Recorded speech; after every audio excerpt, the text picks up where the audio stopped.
break. I mean, some things, some events happened, and I had to take a break. Now we're back. So the goal today is to quickly run through this. Yeah, thank you, Daniel. The goal is to quickly run through this, and the next interesting topic we'll be focusing on industrial communications. And that's I can almost say that that's my specialty, or that's one of the topics of very strong interest for me, aside from controls, the PID, the algorithms, and the different types of control strategies, right?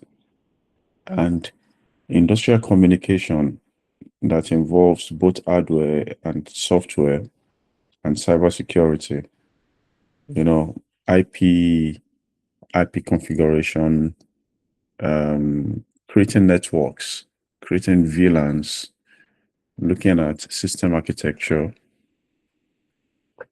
and so on and so forth. Very interesting and very valuable and usable knowledge. Under that, we'll look briefly at different protocols. We'll look at Modbus, and then OPC UA. And we probably will do some kind of hands-on.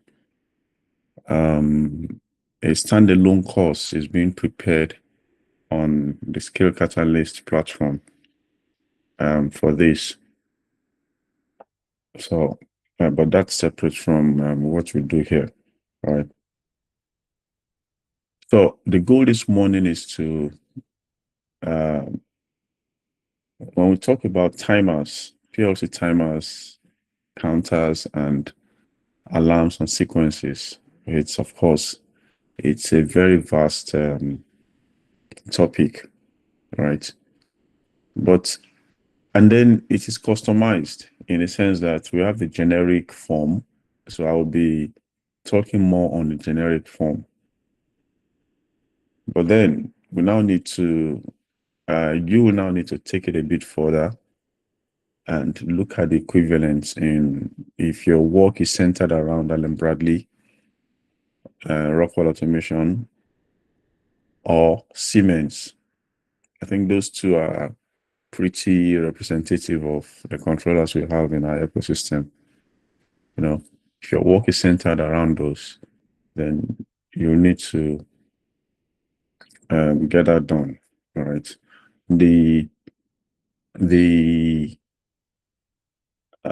Those specifics also will be updated on the PLC course on Skill Catalyst as time progresses.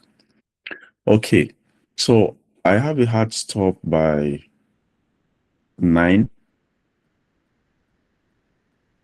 I have a hard stop by 9. It's a very busy day for me.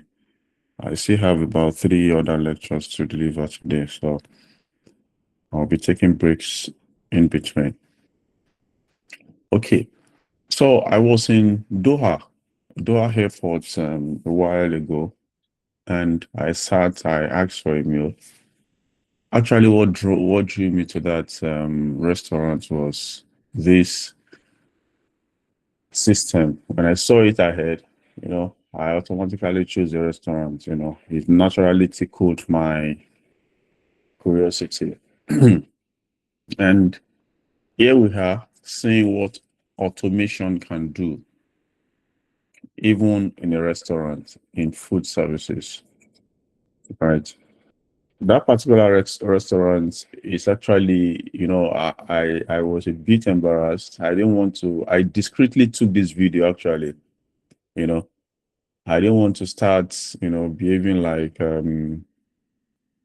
someone that's never seen something like this before. But the restaurant is fully automated in the sense that the conveyors will come when your meal gets to your table. it stops, gives you enough time. You take your meal. You don't need to get up from your table. A waiter doesn't need to come to your table. You make your order on your table on some kind of pad. Pam, pam, pam, you press your order, and then you make your payments, and it gets delivered automatically to the kitchen. The kitchen prepares the meal. They show you the timing on the table. So you are looking at the timing preparation for your meal. And then it comes, you know, and you have your meal, and it's very, very interesting. Yeah, I know someone will say that, oh, they've taken the waiter's job, but it is what it is. Jobs are being redefined, right? In the sense that um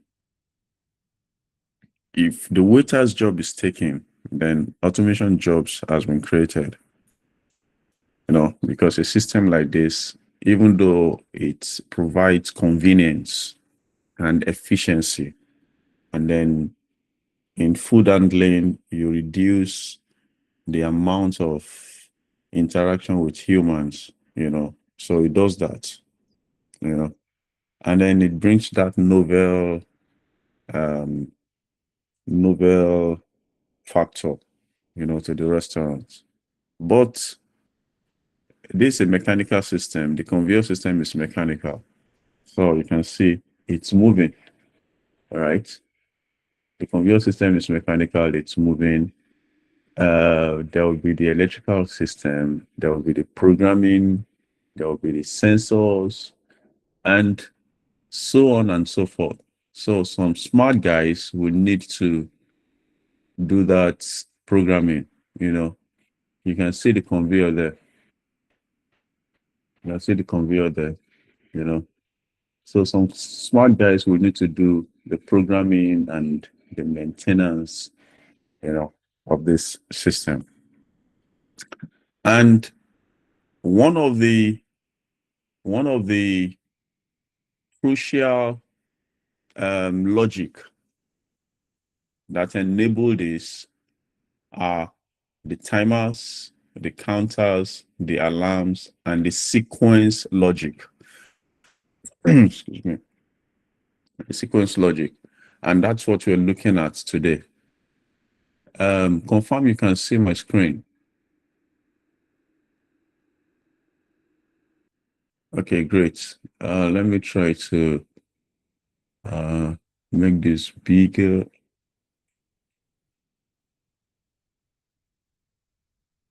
Right. Okay, so we'll use this file. I'll get this across. I'll drop this in the group once you're done. There's no guarantee we'll finish this, but we'll do our best. And then we'll decide if we want to continue this next week or we should just get into the industrial communication. So we've looked at the basics in our earlier classes, your XIOs and XIC, right? And then your outputs.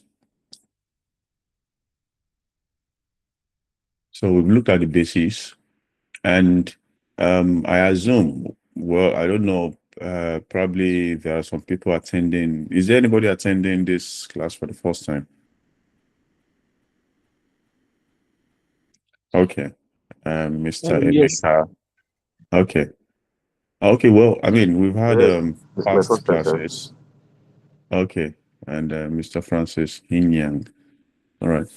So we've had past previous classes where we looked at the inputs, the input instructions, the XICs and XIOs, and we did some exercises on them, right? And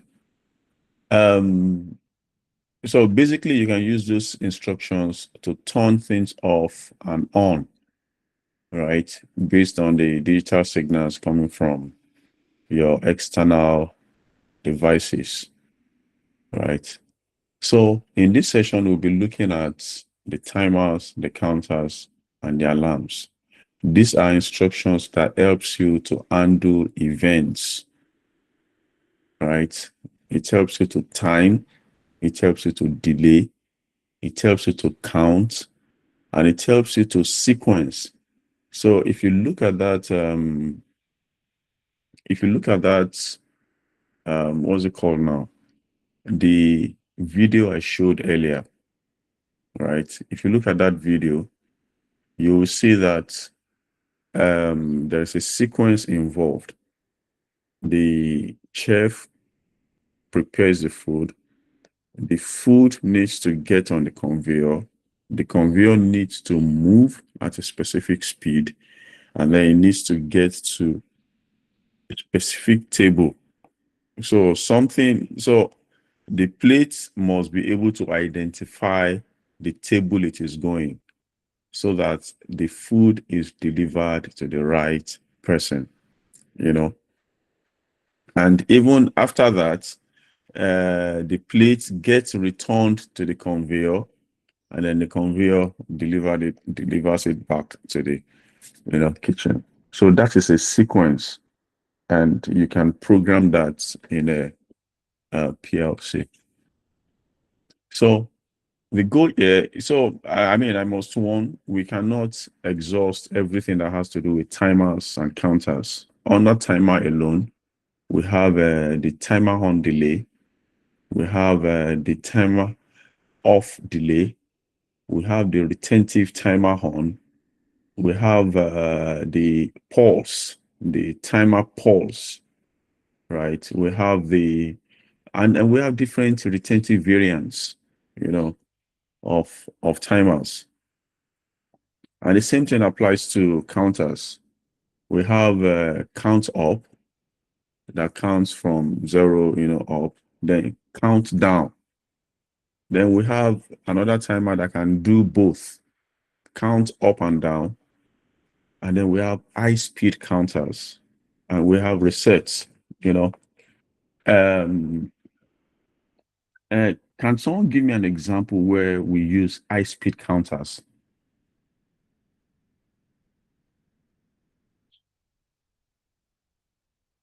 A manufacturing example where we use high speed counters.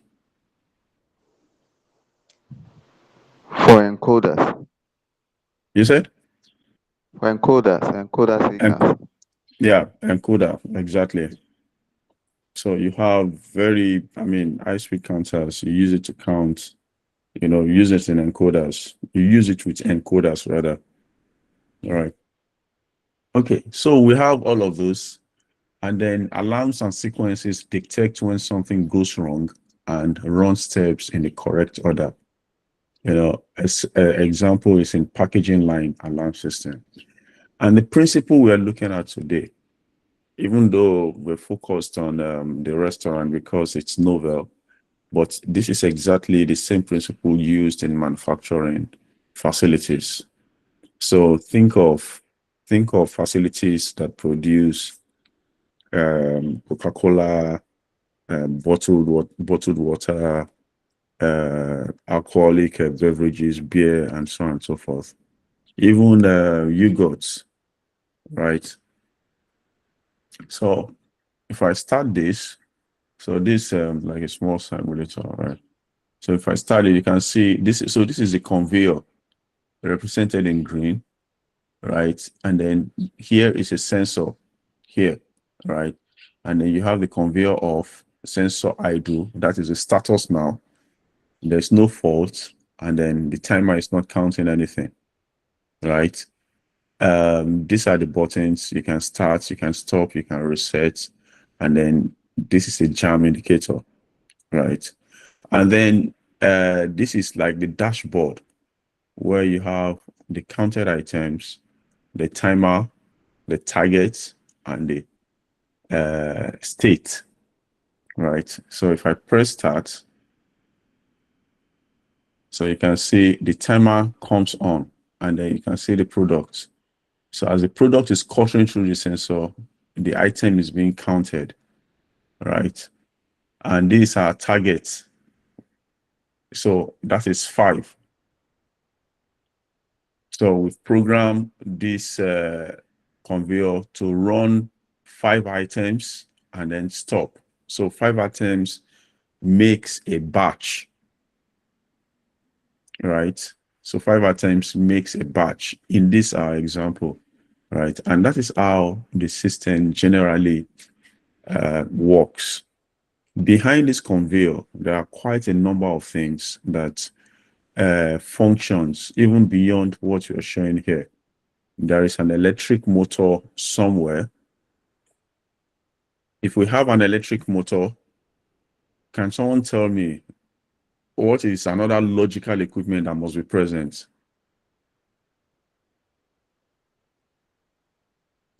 If you have an electric motor in the plant. Sir, VFD, sir. VFD, exactly.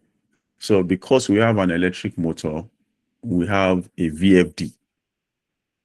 The VFD helps us to manage the speed of that motor. Otherwise, this conveyor will be spinning at maybe 2000 RPM, right? Which will be too fast for, So you have a VFD in the background. If this conveyor is carrying heavy load, for example, conveyors in cement companies, cement factories carrying 50 kg bags each along, right? It's going to have a gear system. So there's going to be a gear system behind it. And of course, on the conveyor, there will be series of sensors designed to do different things. And even though we have a straight line conveyor represented here, there might be conveyors, there might be a network of conveyors. Conveyors with branches, whereby maybe after this sensor now, right, you are pushing product. Maybe once the sensor detects something, you push it, you actuate something to push it to another conveyor line. Because this is an example, ideally we won't shut down the conveyor. Even though this batch is done, we want to optimize the use of this line. So another batch will follow. So probably once this sensor senses this, it pushes the product into another line, and then the processing continues on that line, right? So that is the structure of the conveyor system.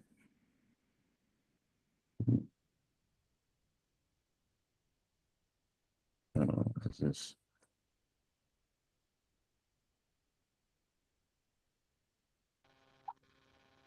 Please, I can't see your screen. Oh. Okay, I think it's hold on. Can you see it now? Can anybody see my screen? Yes, sir. Yes, Okay. I see a screen. So you probably need to connect and disconnect.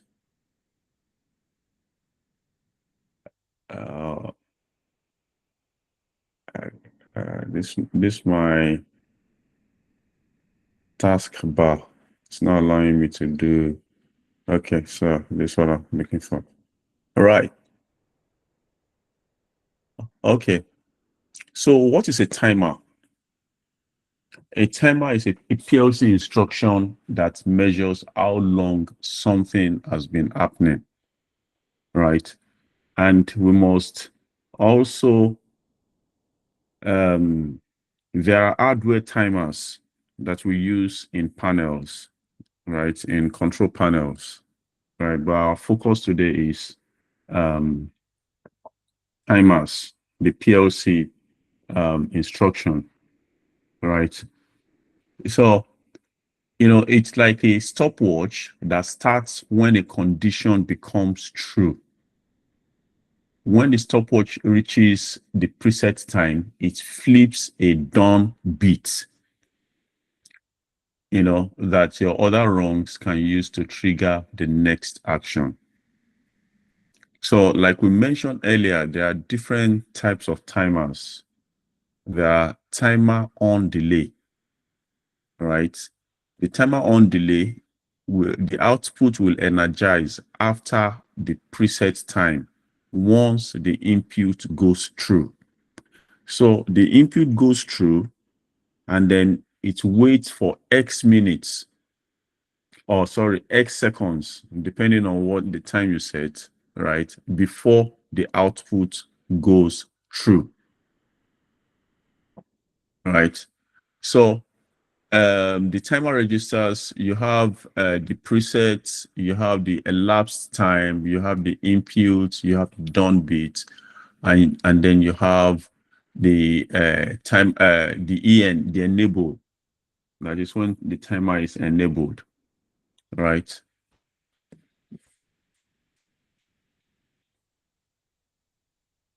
So when the enabling goes false, the timer resets to 0 automatically.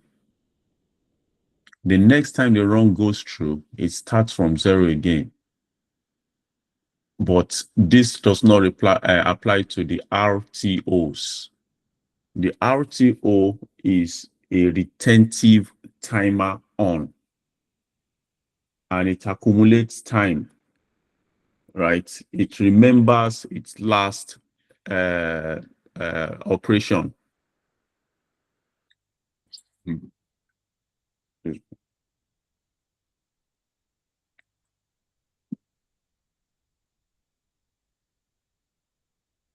So what's to note? The timer registers the preset time, the elapsed time, the inputs, the output bits, the enable, and then the done.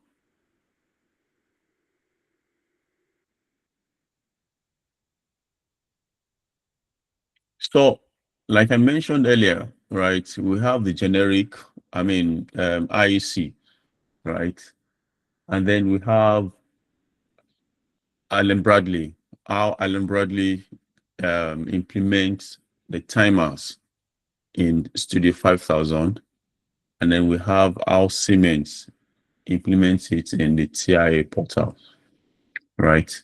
So, we'll look at the generic, and you can, it's so IEC is the International Electrotechnical Commission, and that's the body that defines the general automation standard, right? The standard for ladder logic programming is IEC 61153, I think. 61151. Let me check that. Uh,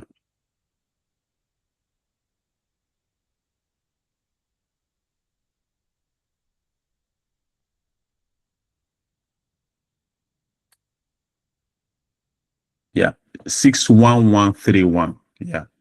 So that is the standard that defines it, right? So the ladder diagram, and it has defined the structure. So it defines the structure.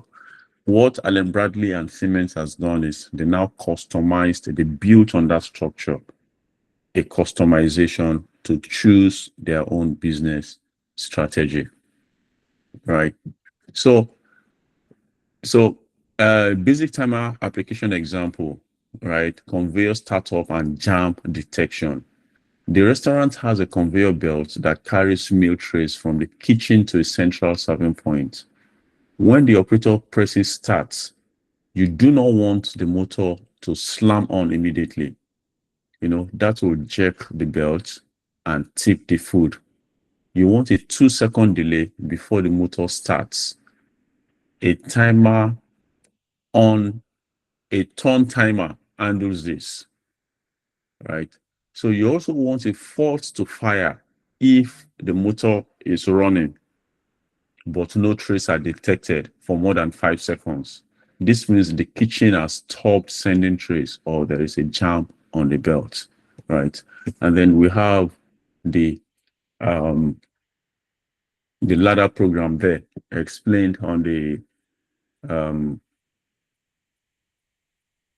so that's the ladder program, right? So you have rung one that starts the 2-second delay timer.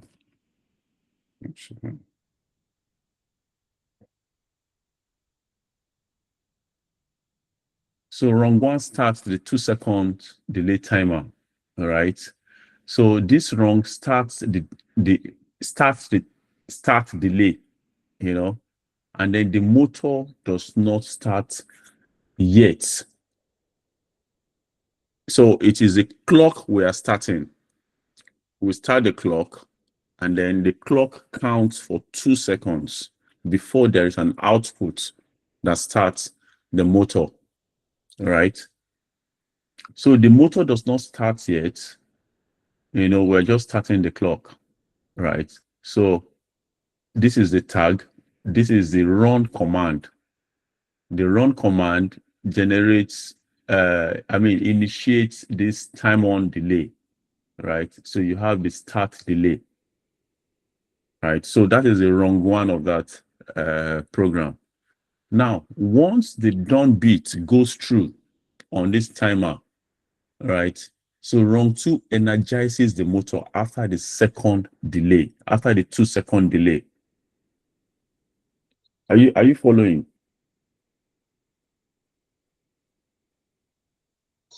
Yes, sir. Okay, Yes, is sir. this Yes, making we do. making sense to you? Okay, great. Thank you.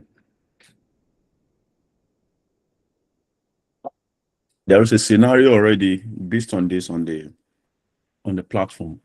All right. I want to go through this explanation. All right, so that is the wrong 2, right? So the wrong one, you start the timer to give that delay. And this is based on your program design, right? Whether 2 seconds is enough or you need 5 seconds or whatever. So you create that configuration on the timer, right? And then it does that delay, right? So you have the start delay timer done. That is the output. That is when after the 2 seconds has been counted and then the output goes through, right? So the fault bit is a normally closed contact. So if a fault is active, this contact opens and then the motor cannot run. So 2 conditions on that rung 2 now to enable the motor to run. There has to be the done bit of the timer needs to be true, and then there must be no fault on the line. The fault could be a jammed conveyor, right? If there is a jam on the conveyor, maybe something gets and the conveyor is trying to move and something is physically preventing it to move, right? You don't want the motor to keep driving the conveyor to move, right? So if a fault is active, this contact opens and the motor cannot run. So both conditions must be true for the motor to energize. So that's why you have this instruction here. Start delay timer done. That which is the output of the timer on delay that you used in rung 1, and then the fault bit. These 2 conditions must be true in order to have the conveyor motor to be true to start.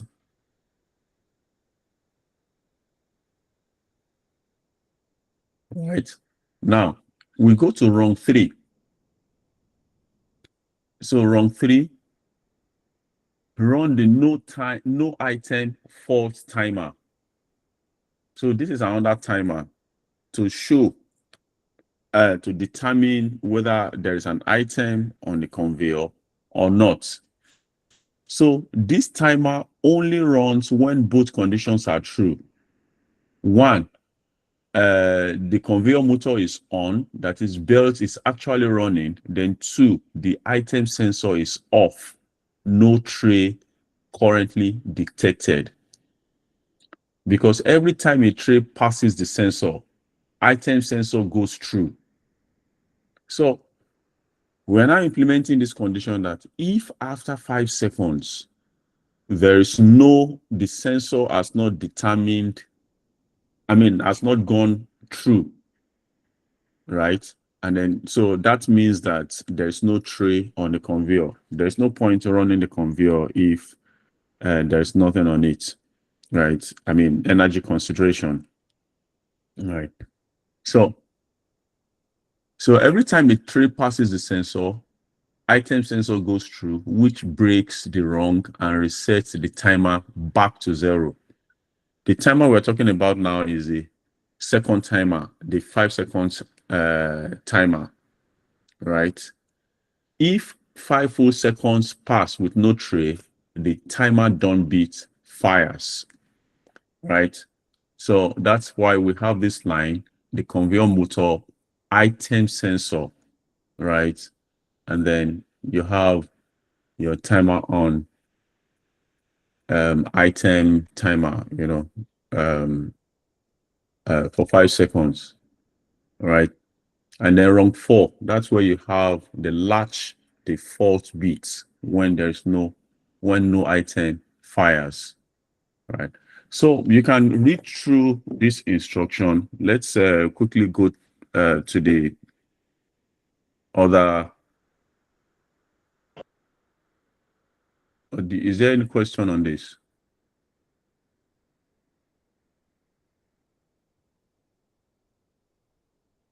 All right. So if there's a question, you can either unmute and ask, or you drop it in the chat. All right. So why use the done beat instead of the timer directly? The timer itself just counts. It has no output you can use in other rungs. The done beat is the signal, is the done signal, right? Yeah, sorry, the .dn beat, is the done signal the timer sends when it finishes counting. So that is when that status changes. So you think of it like a kitchen timer. The countdown is a timer, and the ding sound at the end is the .dn beat. Now, the most common beginner timer mistake using this run command, conveyor run command in rung 3 instead of conveyor motor, right? So how is that a mistake? Can someone tell me, how is that a mistake?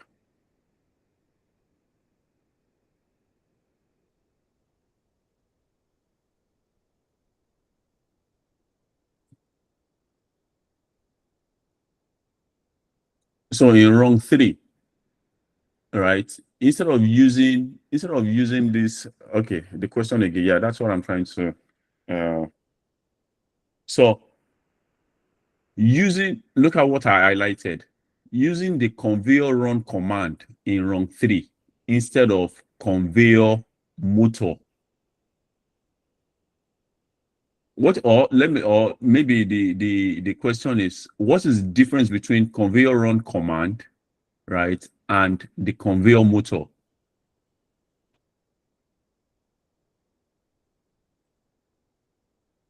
Based on what you have explained.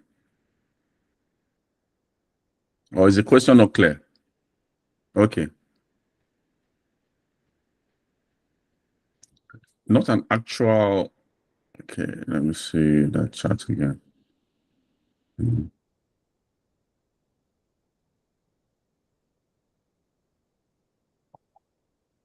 Conveyor run command is a memory bit and not an actual output.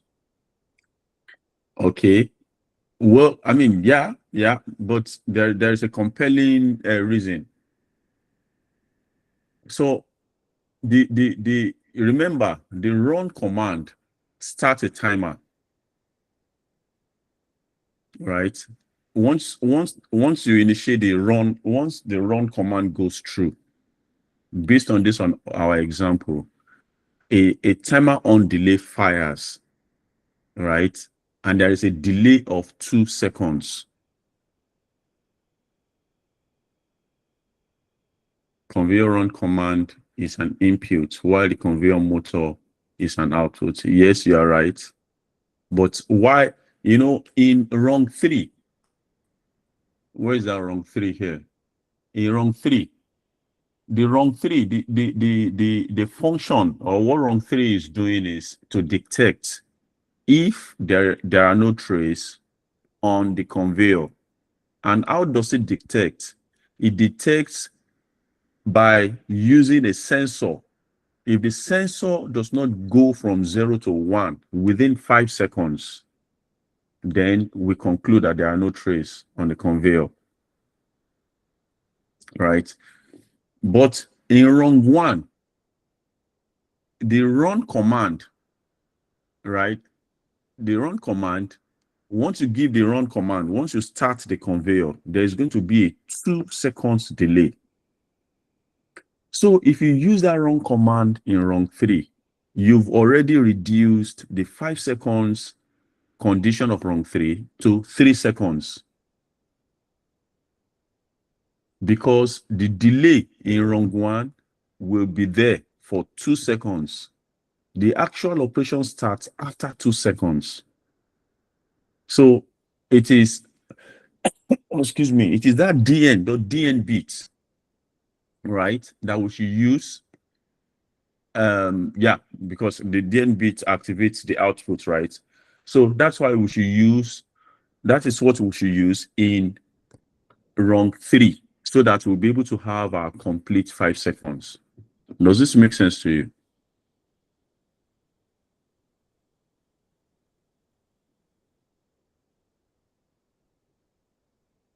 Okay. Yeah, 2%. Does this not make sense to you? Give me a thumbs up if it doesn't make sense to you, or you need a bit more clarification. Okay, I'll progress.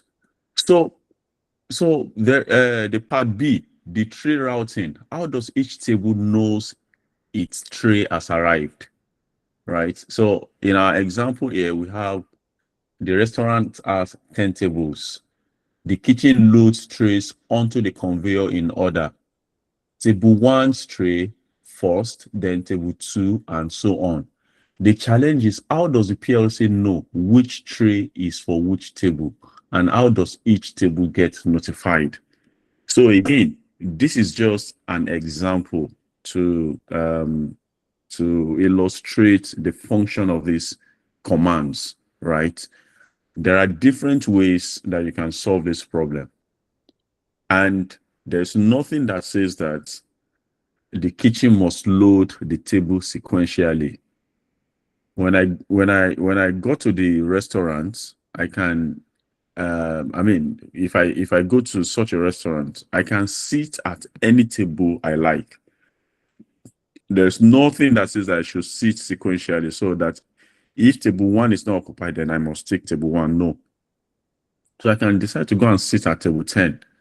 And that doesn't mean that the person that comes next after me will get served before me, right? So all of those complexities are there, for the programmer to, to figure out. But for our example, we are treating it sequentially, right?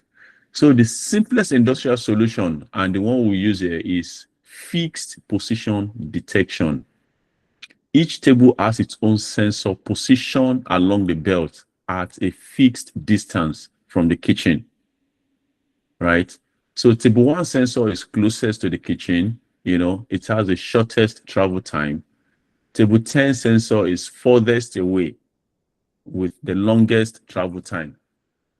So the PLC uses a timer to measure how long a tray has been on the belt. And when the elapsed time matches a table's position window, it activates that table's notification light. So you can say that we're forcing this example to illustrate timers, right? Because of the sequence, if you look at the table here, table 1, position sensor T1, which is 1 meter from the kitchen, then table 2, table 3, and so on and so forth, up to table 10. And each table has a position sensor, right? That sensor is looking at the conveyor right? And whenever the tray meant for that conveyor arrives at that sensor lights up and then initiates an indicator on the table, to show that your meal is here. So each table has a physical proximity sensor mounted beside the belt. When a tray reaches that sensor, the sensor fires. The PLC ladder rung for that table uses a simple pattern. Tray is on, and this table sensor fires, then illuminates the table's notification light for 5 seconds. So a timer off delay keeps that light for 5 seconds after the tray passes, giving the table staff time to collect it, and then the rungs are indicated below. Any question on this example?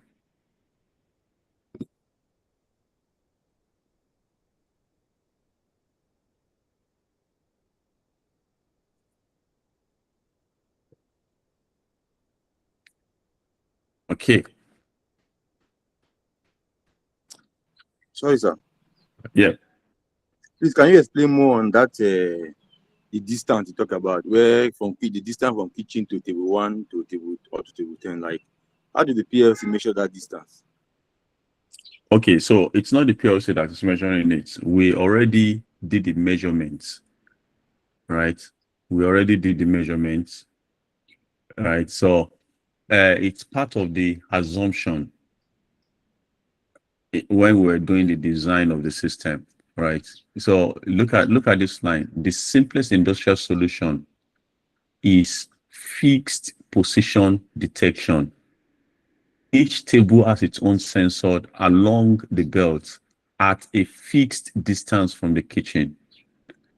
So we've already identified table by table that, okay, this table is 1 meter away from the kitchen, table 1. Then table 2 is 2 meters away from the kitchen. Table 3 is 3 meters away from the kitchen, and so on and so forth.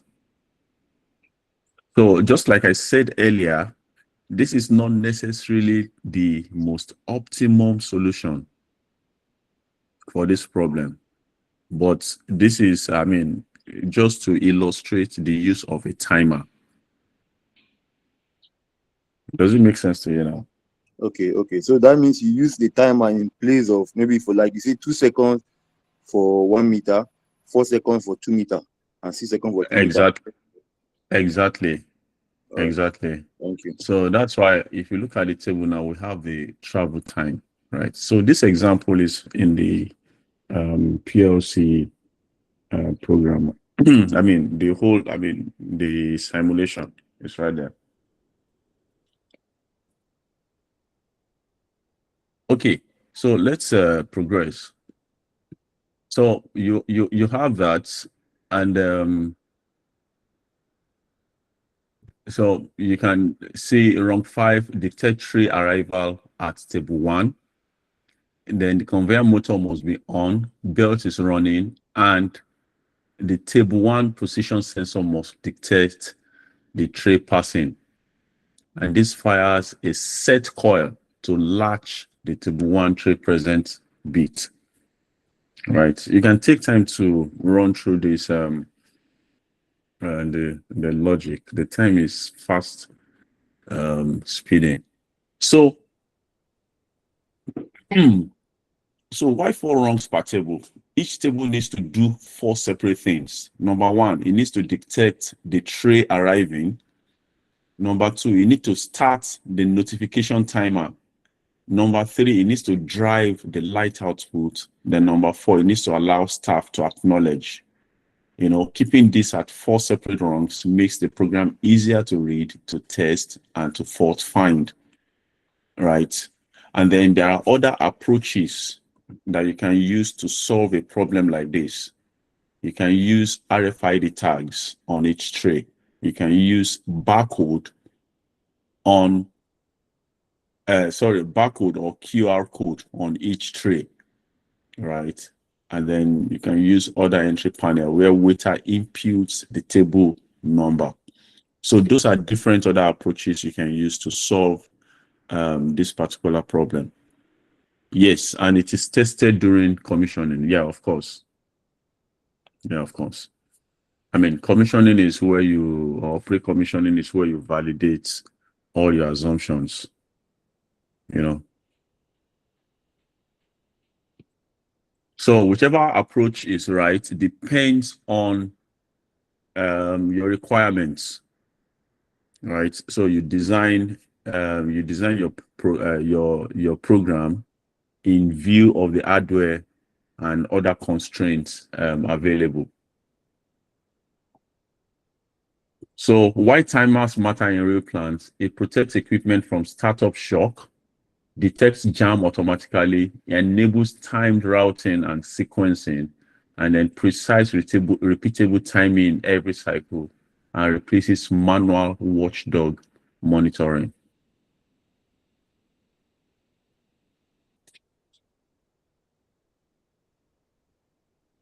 So counters, again, we have different types of counters, right? I mean, counters is exactly what the English word says, counter, it counts, right? So you think of a tally, the kind a bouncer uses to count people entering a venue. Every time a person walks through the door, they click it once.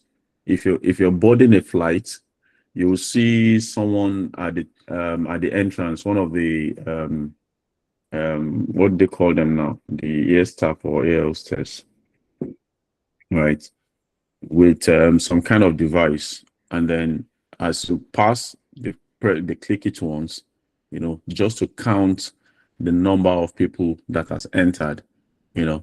So that's essentially what counter does. So a PLC counter works in the same way. Every time a sensor detects an item, the counter increments by 1, and then when it reaches the preset number, it fires a done beat.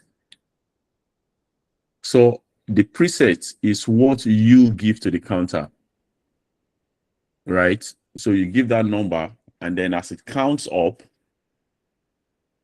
yeah, of course. Okay, let me use that. So as it counts up, once it gets to that number, then you get a done beat. And like I mentioned, just like timers, we have different types of counters.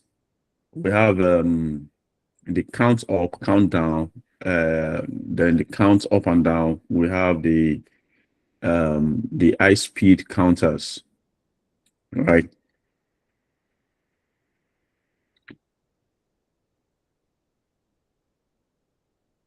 So counters count rising edges. They increment once each time a signal goes from off to on. If the signal is held on, the counter does not keep counting. It waits for the next off to on transition. So that's what rising edge means, right?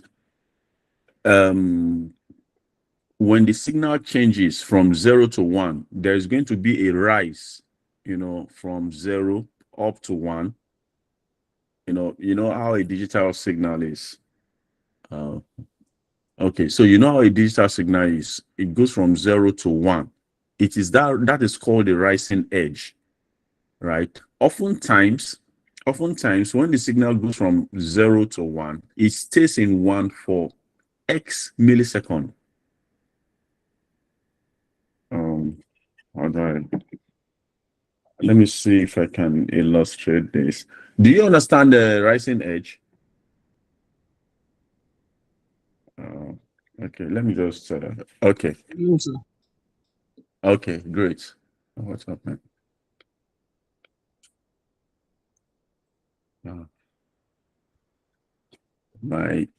What's happening?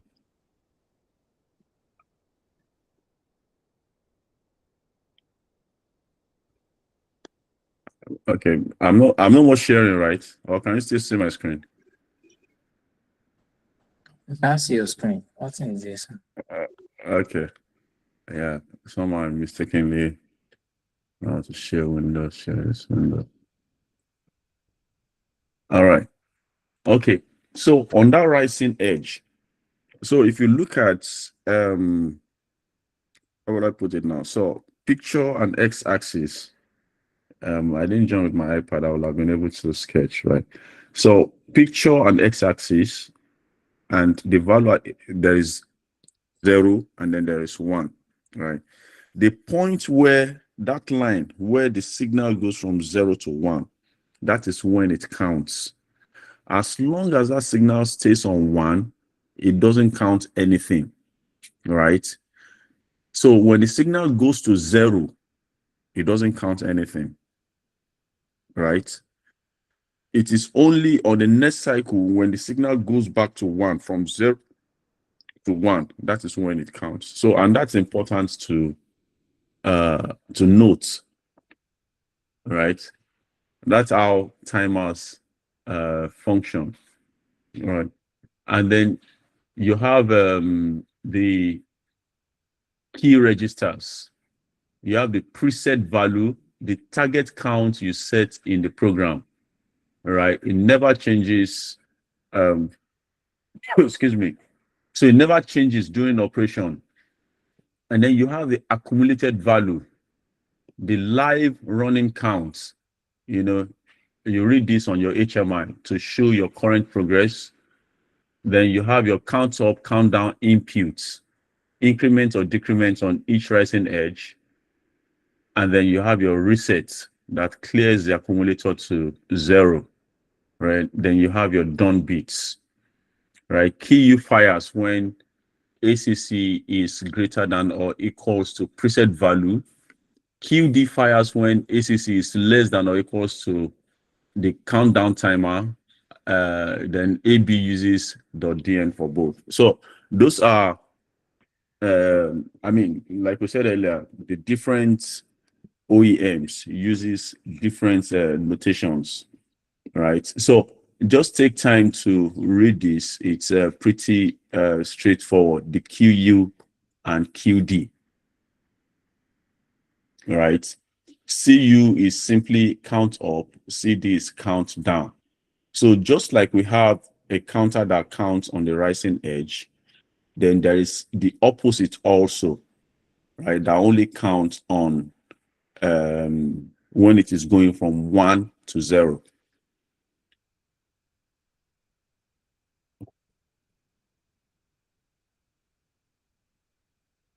So the 4 counter types, like we mentioned,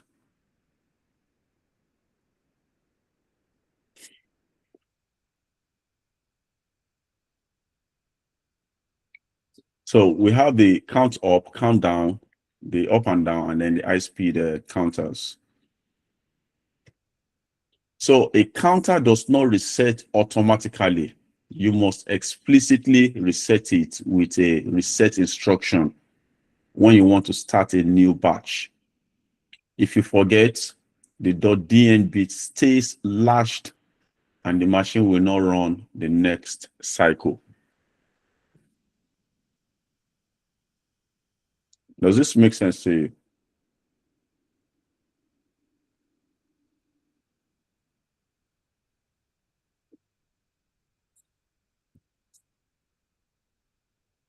Any questions so far?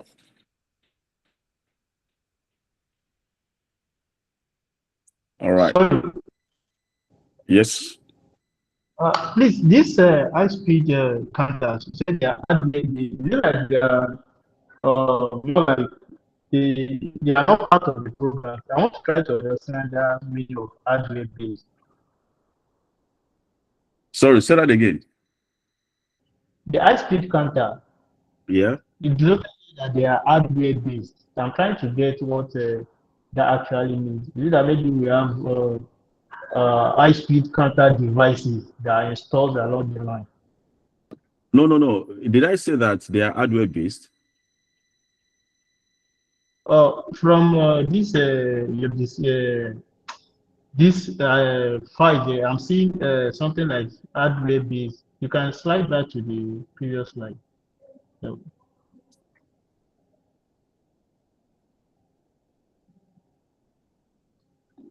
yeah.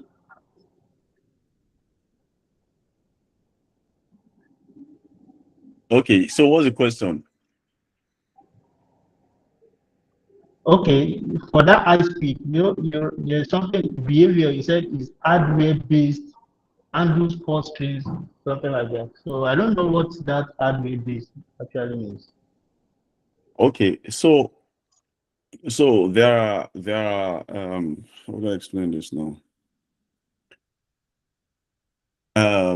If we want to count the RPM of an induction motor, for example, right? We're talking about I think the basic one or the common one is like 2000 RPM. That is, the motor does 2000 revolutions per second,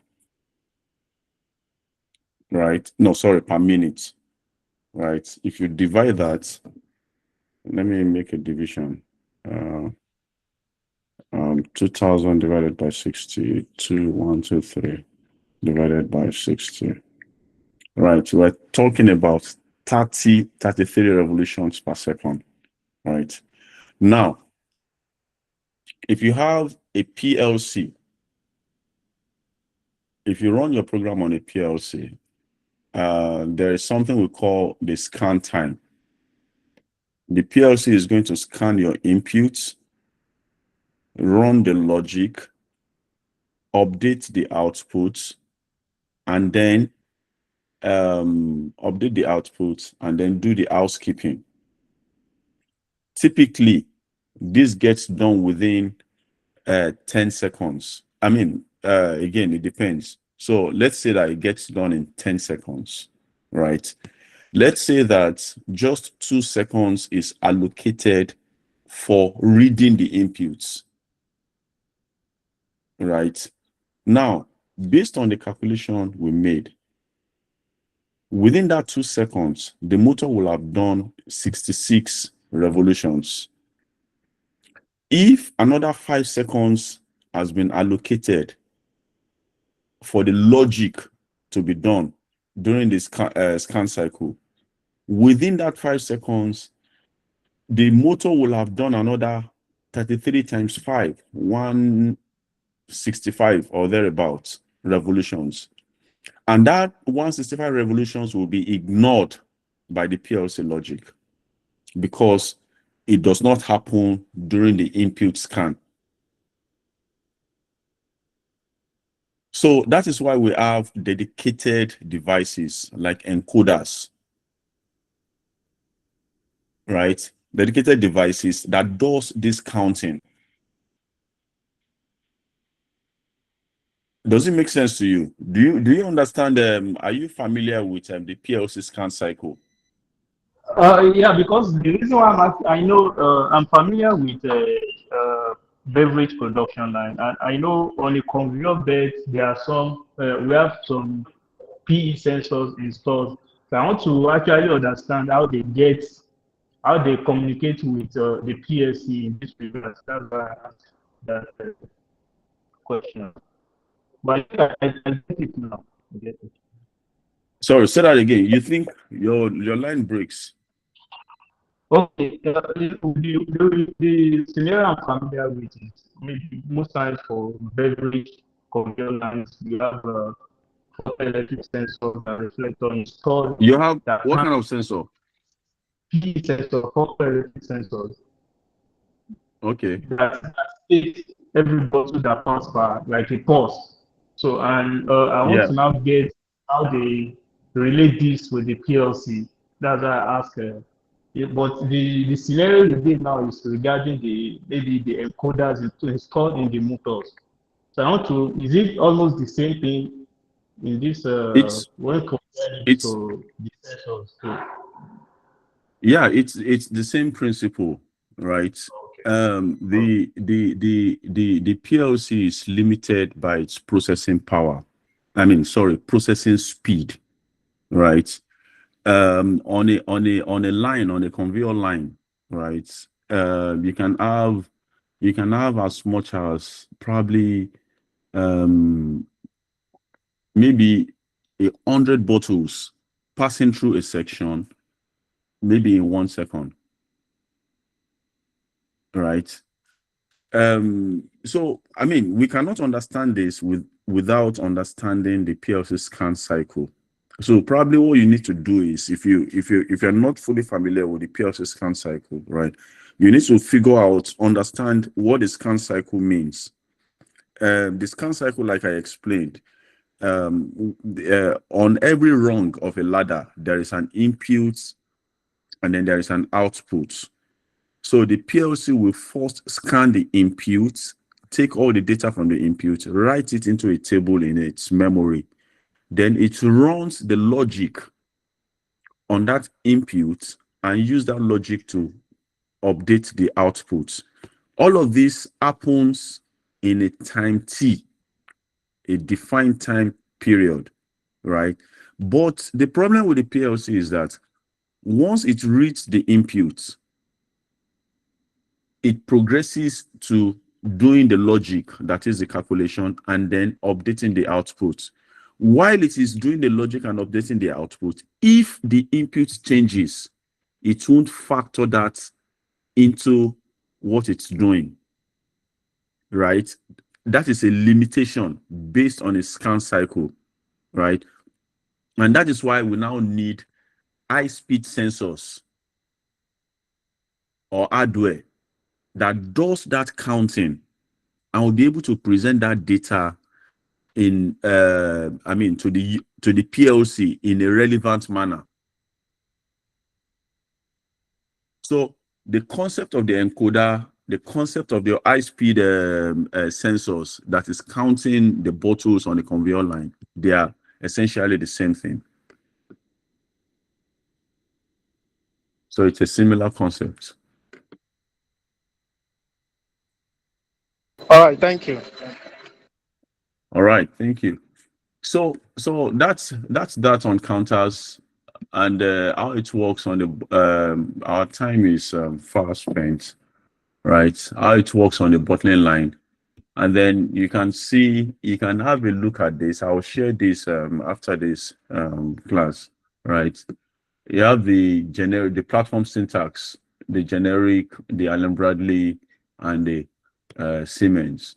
You see, even if you're not programming a PLC, it's important to understand, if you're just an operator, or don't let me use just with due respect, if you're an operator in the plant, right, and you don't even program the PLC, or you are the maintenance guy, it's important to understand how the PLC sees the plant, right? It's going to help you in your task, right?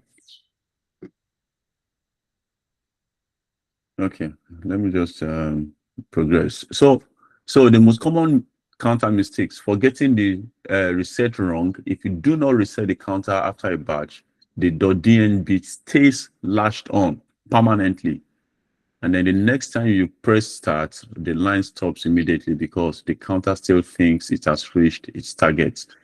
So always include the reset part. And why counters matter in the real plant: automated batch control. You need, if you want, even in your packaging line, you need to count the number of items you are putting in a particular box, right? Live production count on HMI, which is important for management. It replaces manual counting by operators. Then it provides data for OEE and efficiency reports. OEE is a metric used in manufacturing plants to analyze the performance of the plants, and then consistent crate and batch sizes. Right. So alarms, an alarm is not a separate device. It's a logic you write inside the PLC, right? So you define what normal looks like, and you write wrongs that detect when something deviates from normal. So when a deviation happens, the PLC sets a fault bit and activates an indicator. There are two types of alarm coils you need to know, right? The OTL or the set reset, the set latches the bit on and stays on even after the fault clears. Operator must manually reset it. So the set bit, once it sets, right, it requires human to, excuse me, to reset once, even if the fault is gone, right? And then the reset clears the bit off and used in your reset wrong when the operator presses the acknowledge button. So, I mean, it's a safety precaution that every alarm must be acknowledged, right?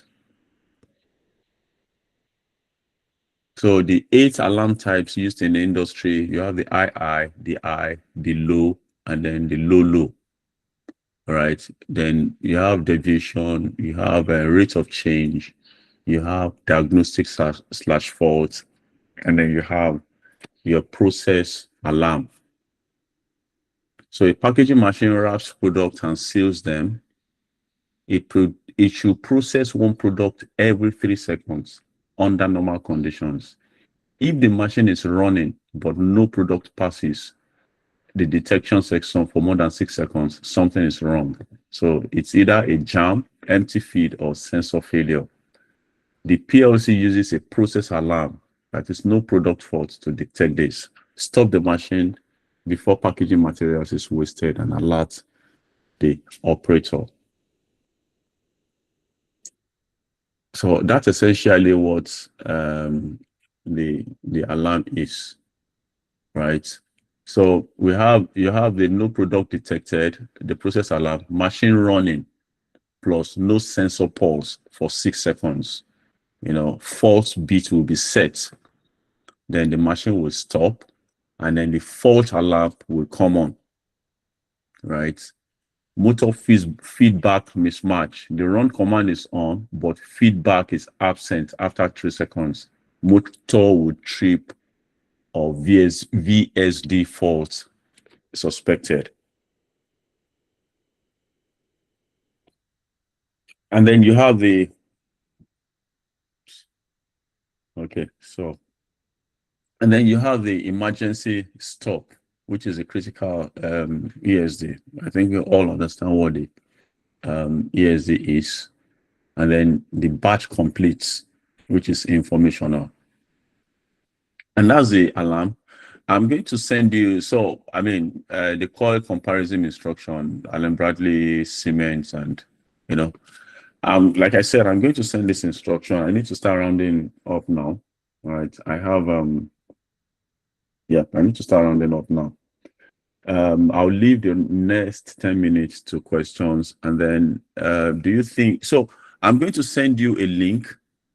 I'll send a link onto the platform where you can practice with all these the timers and counters and the sequencing. All right. So the question, so I'll leave the 10 minutes or 9 minutes or even let's say 7 minutes so that I can have a few minutes for question. If you have any question, and then we need to decide, should we move to industrial networks next week, or should we spend one more Saturday drilling down on this?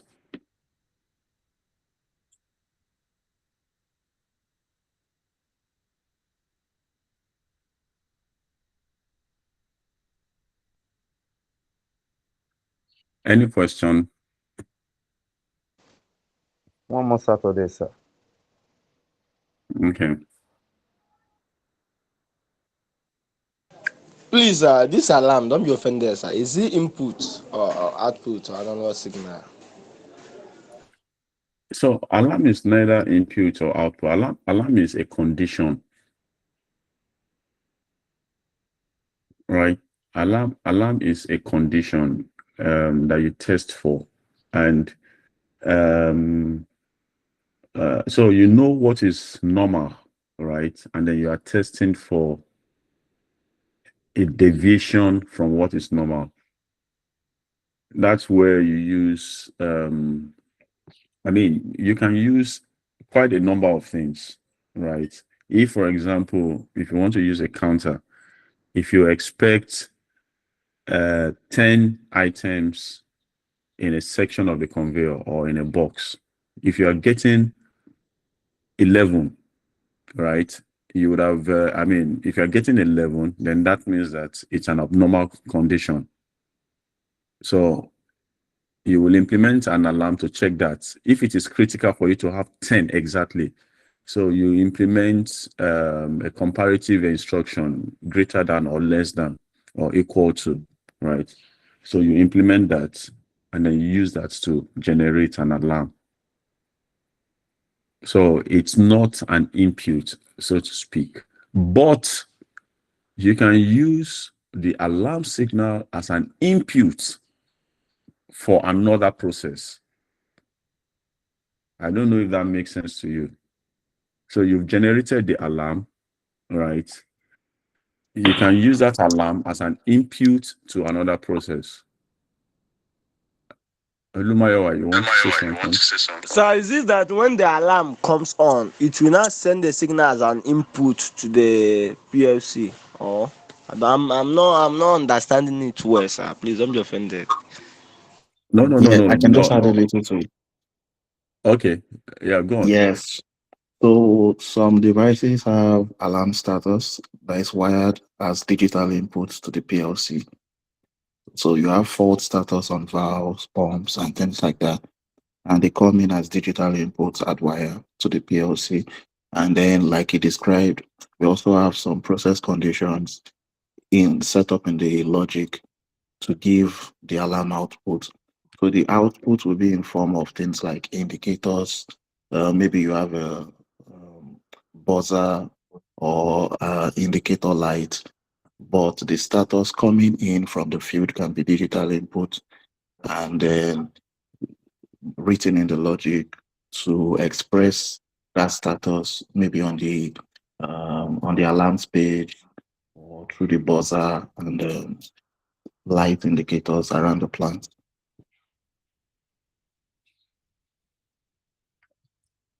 Yeah, thank you very much, Ajibade. That's an apt explanation, right? If you can't see my screen, you need to check your connection. Oh, okay. Okay.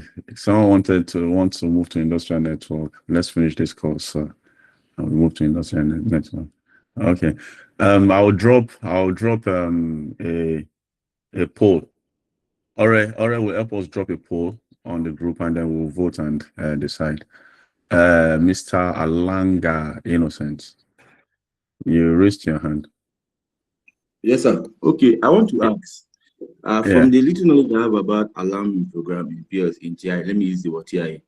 Will I be wrong to say that alarm are input and output, has an input and output device signal?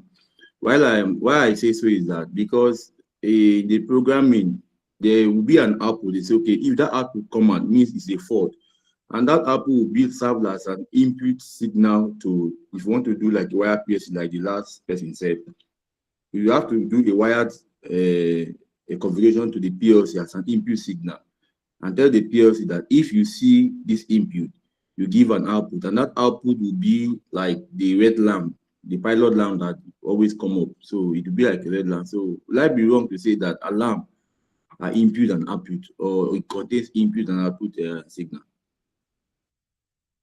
So you will be right to say alarm can be an input, alarm can be an output, right?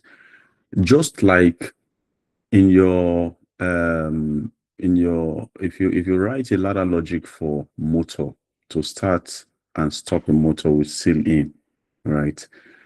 The motor, the output, you still take that out. That output can also be an input, right? The motor run tag. When you press your push button and then your switch, your off switch and everything on that wrong one, right, generates a motor start. Then when you now take that your motor start, which is an output in rung one, you now use it as an input in rung two. The point I'm making is this. This is purely logic. This is purely logic. it's like a manipulation of truth table and, or, nor, and so on and so forth. Depending on what you are trying to do, an alarm can be just an indicator, right? That is, once an alarm occurs, you have wired that to an indicator lamp so that you can see visually on the panel that there is an alarm condition in the process, right? Now, you can also take that same signal and wire. So if you take it to an indicator lamp, that is an output, right? If an alarm occurs and you wire it to an indicator lamp, that is an output. Now, that same alarm, you can take that bit, right, and use it as an input to another process. Let's say, for example, that the alarm is showing that there is an elevated temperature, right? That temperature has gone past an acceptable limit. I mean, this is just an example that I'm thinking of right now. Now, you now wire that alarm into the input of what's this thing called now? This this water that's used for quenching fire. Hydrant, right? Your hydrant line or your hydrant pump. So you take that alarm, you send it to as the input to your hydrant pump that, okay, once this temperature is too high, right, then pump water onto that whatever so that it cools down. So you have used that one singular alarm signal for two things. You have used it as an output and you have also used it as an input to the hydrant line. I don't know if that makes sense to you.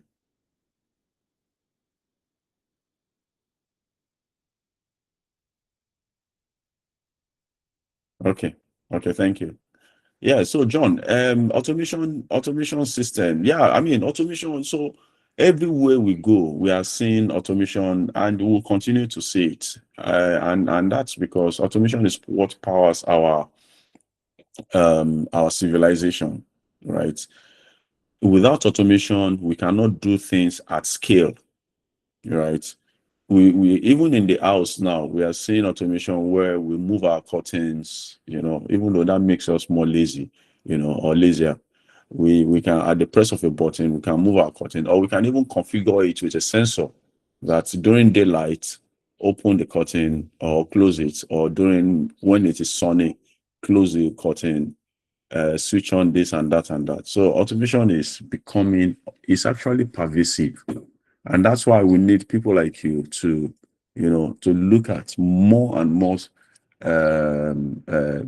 situations or areas where we can deploy automation. So guys, thank you very much. It's 9 already. I need to run along now. So I will drop the poll in the class, or I will drop the poll in the group, and then we'll decide whether we move on to industrial networks or we do one more class on this. And then I'll send a link to where you can practice using timers. Right. I've asked them to do an update so that we can have the variant of Allen Bradley and Siemens on the simulation. So I'll drop that link as soon as it's done. Thank you very much for your time, and we'll catch up soon again. Have a beautiful weekend.